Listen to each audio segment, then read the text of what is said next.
Well, I think a simple way to frame it is something we're all familiar with. Yeah. And that is we are all start out dependent on our parents. Yeah. And then increasingly we move towards being independent. Yeah. And then eventually, as we mature, we get married, we have children, we participate in the community, we become what we call interdependent. Yeah. So the simplest way to think about it is interdependence is maturity. And independence is a necessary stage for each human being to go through. It's necessary, but it's short-lived. It's not intended to be a lifelong state. Right. And that's where we probably run into some difficulties. Our country was founded on the Declaration of Independence. And of course, at the time, that simply meant we were becoming independent of England to get away from the king's tyranny and rule and all that sort of thing. And that's what it meant at the time. But it would never have crossed the minds, for example, of our founding fathers to think of, I'm independent. I do what I want to do. Right. That's what we call extended adolescence. And so we're a young nation, and a relatively young nation. And so what happens is we were dependent on England. We became independent from England. And as Alec de Tocqueville, the great historian, in 1834, when he wrote about democracy in America, one of the first things he said is, I fear, that the idea of independence could morph or change into isolation. And I think that's what we're seeing. Certainly with COVID, we've seen a high degree of isolation actually increased because of it, the shelter downs and all that sort of thing. But even prior to that, we saw a high degree of what one author calls hyper-individualism.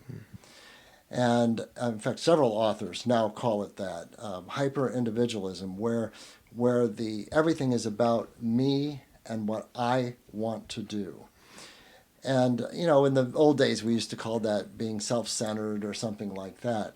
But it really goes way beyond that, because it's isolating oneself by saying, I'm going to go do what I want to do, you go do what you want to do, but there's no sense of interdependence, there's no sense of community in that.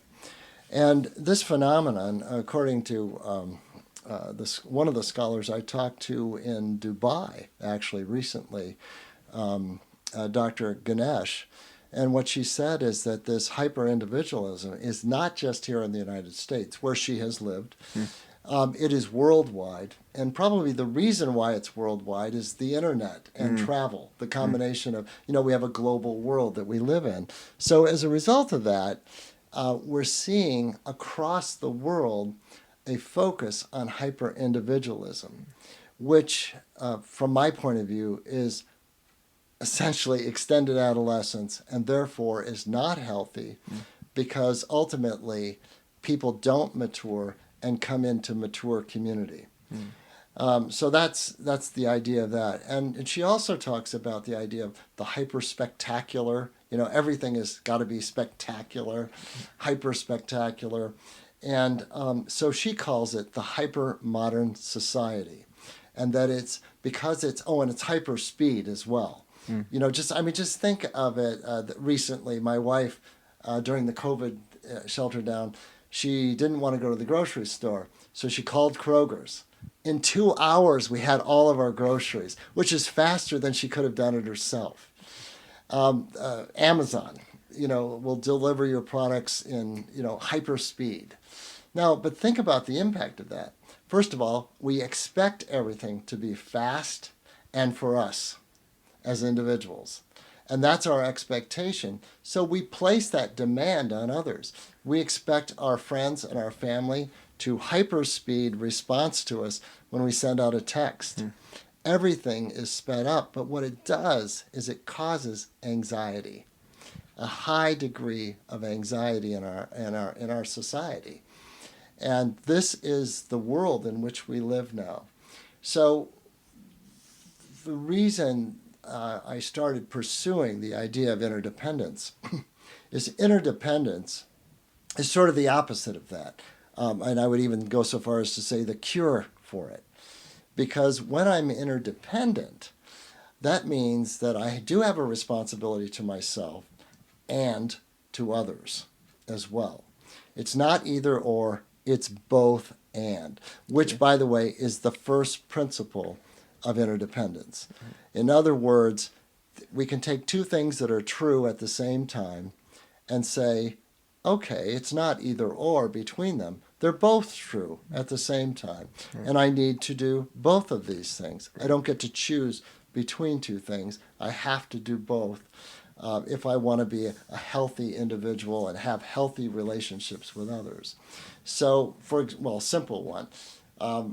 It is, as we're speaking today, we're having a conversation. It's both and. You are sharing a podcast with a lot of people, a community of people, and individually I get to participate. Individually, you get to participate, and we're also thinking about our community that we're talking to today. It's not either or. It's always both and. So that's the first principle. And the second principle is what I call civil engagement. People need to be thoroughly engaged in their work, in their family life, in their community life, in their friendships. They need to be engaged. And all the research shows this, that the number one health factor, and I'm even talking about physical health, is connectedness above everything else. There's not exercise, not diet. It is the healthiest people that live the longest are the most connected to others, even if they have poor diets. And a lot of the research shows people living to 100 and beyond simply because they're so meaningfully connected. But I also added the other word in there. I said civil engagement. And for such a time as this, and we've gone through a lot of difficult times recently, we see a very polarized nation, for example, politically, and extremes, political extremes, either or thinking. Either it's this way or it's that way. Either we, for example, we get rid of all guns, or everybody has guns, 100% access. Either or. Is that what we really want? I don't think so. And a recent survey that was done showed 70% of Americans want some kind of gun control. Even the people that own guns wanted a reasonable sense of gun control. Why? Well, 50% of the gun fatalities are suicide, which has gone up 30% in the last 10 years in our country. Why? Because people are living in a hyper-modern, hyper-speed society, highly individualistic, which causes them to fall into isolation. Isolation is one of the number one causes of suicide. Absolutely. The other 50% are homicides. But we want to come up with an approach as a nation, as a state, as a community that is both and that is civil and requires civil engagement. So what we do is we work through these problems with the idea in mind that there is a solution.